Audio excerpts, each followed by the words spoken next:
channel. In today's video, I am going to chat to you about 10 different toys that I have recently picked up from yard sales, garage sales, thrift stores, estate sales, and flipped online for a profit.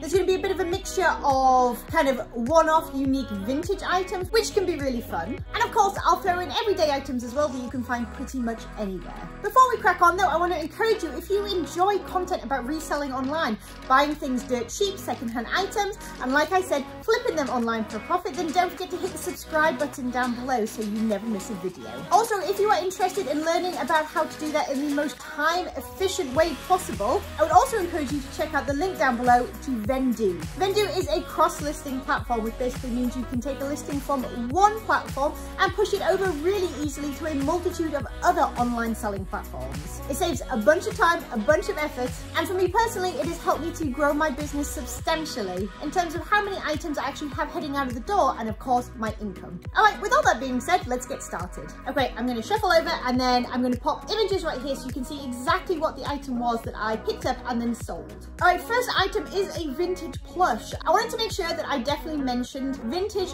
plush in general. Obviously, it's not all made equal, but there are certain pieces for sure that can do really, really well. Puffalumps come to mind. Remember them from like the 80s, 90s? This particular one was a vintage Digimon plush, and it was from like the 90s to 2000s or so. It was actually listed for quite a while. It's probably listed for close to a year, but when I list my plush, I just literally take my photographs and then throw them into a giant bin that's stored over there, and I don't really think about them ever again until one of them sells. And this one actually sold for $39.99 plus the shipping on eBay, and I picked him up at a yard sale for only $1. All right, next we have a still vintage, I think it was 1990s Pat Seacrest doll, like a baby doll. This was definitely a unique looking doll, and I actually found her at an estate sale where the lady had collected dolls her whole life, so I got all kinds there, lots and lots of interesting finds, learned a lot about dolls along the way. And a great tip for items like these is always turn them over and check like the back of the neck for a maker's mark and sometimes a date as well.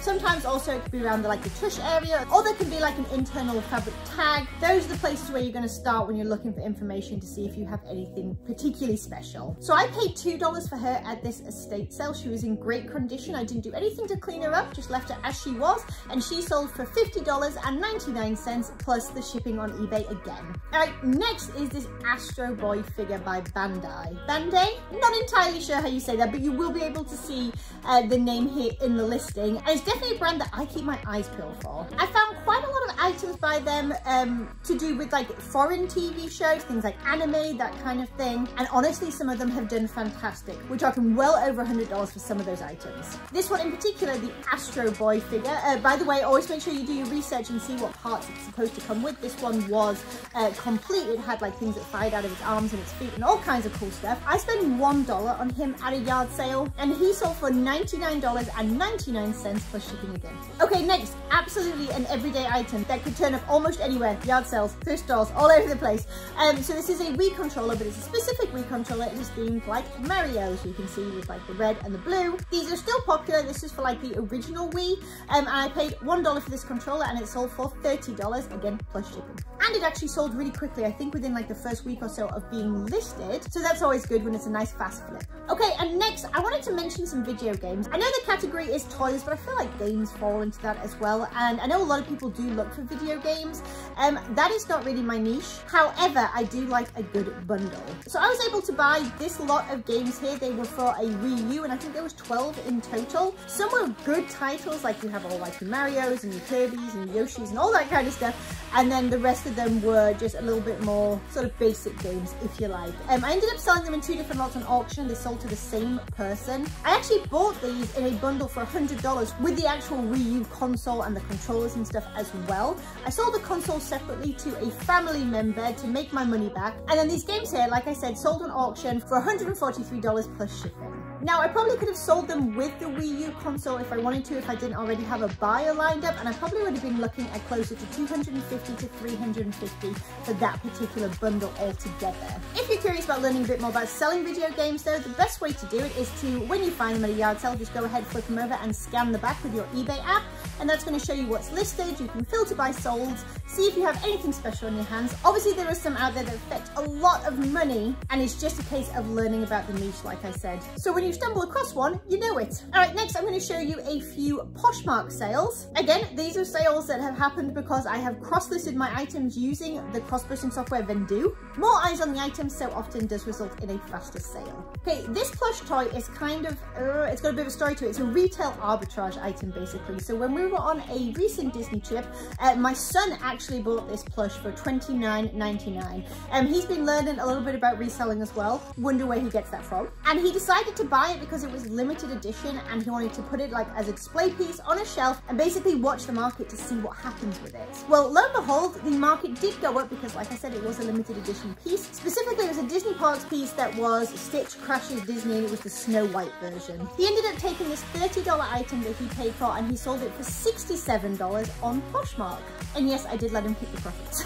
I wanted to mention this one though because it's a great segue into talking about retail arbitrage and the fact that there are things that you can find sometimes in stores where they are going to be limited edition, or they're going to have just enough of a following that you can grab them, display them, hang on to them for a little while, and then still have some resale value. I like to do that when I plan on actually enjoying the item, like actually looking at it on a shelf and wanting it to be there. I wouldn't do it just to like store things around my house, but it's always nice, again, when you're cleaning out a house and things like that, maybe double check things before you donate them and see if there's some newfound value hiding in them. I also wanted to touch on, since this is a Disney plush, keep an eye out for your more rare characters when it comes to Disney items. I've sold some of the rare characters like Randall from Monsters Inc. I sold him for about $55 and he had damage. I sold, there was one dog from The Rescuers, I can't remember his name now, he was this tiny little plush, and I sold him for about $200 because he was such a hard to find obscure Disney character. And very recently I picked up a huge TikTok crocodile from Peter Pan for $2 at a yard sale, and he's going to be worth anywhere from $100 to $150 as well. So while I don't pick up all Disney plush just because it's a well-known character, I do sort of look a little bit closer when there's a character that I'm not too sure about, or maybe it's an oversized piece or something like that. Again, go onto eBay, filter by sold, and you can see exactly what is selling and for how much right now. All right, next is a Pleasant Company bed. Pleasant Company is what I believe preceded American Girl. This piece specifically was from the 90s and it was Samantha's bed. I bought a lot with a doll, a bunch of clothes, and this bed for around $15 or so at a yard sale, which is insane. I ended up selling the doll and some of the clothes for around $250 because she was a rarer piece. And then I had this bed left over and I couldn't quite believe that it sold on Poshmark because that's not usually where I would go to sell toys, but there is a market for it there. So this bed ended up selling for $80 plus shipping. And no, it was not fun to ship. All right, and my last Poshmark item I'm going to show you is this Build-A-Bear Ghostbusters bear. He sold on Poshmark for $35 and I paid just $1 at a yard sale for him. And I want to give an honorable mention to a zombie Build-A-Bear that I sold on eBay. That listing unfortunately was a while ago, so it has rolled off. I couldn't show you a picture of the actual sold screen, but I do have a picture of him right here just in case you ever find him out in the wild. I spent $2 on him at a yard sale and I picked him up just because, I don't know, he was different and I've never seen a zombie Build-A-Bear before, and he ended up selling for $125 plus shipping. Who'd have thought? So if you see him out in the wild, grab him. All right, and the last two items are going to be on Etsy. The first one is a vintage sticker book. I know I said toys and games, but I feel like stickers still qualify as a toy. They were like children's style stickers and they're from sort of like the 80s to 90s or so. It was literally an old sticker book with stickers stuck in it. That's all this was. I paid 50 cents at an estate sale for this and it sold on Etsy for $59.95.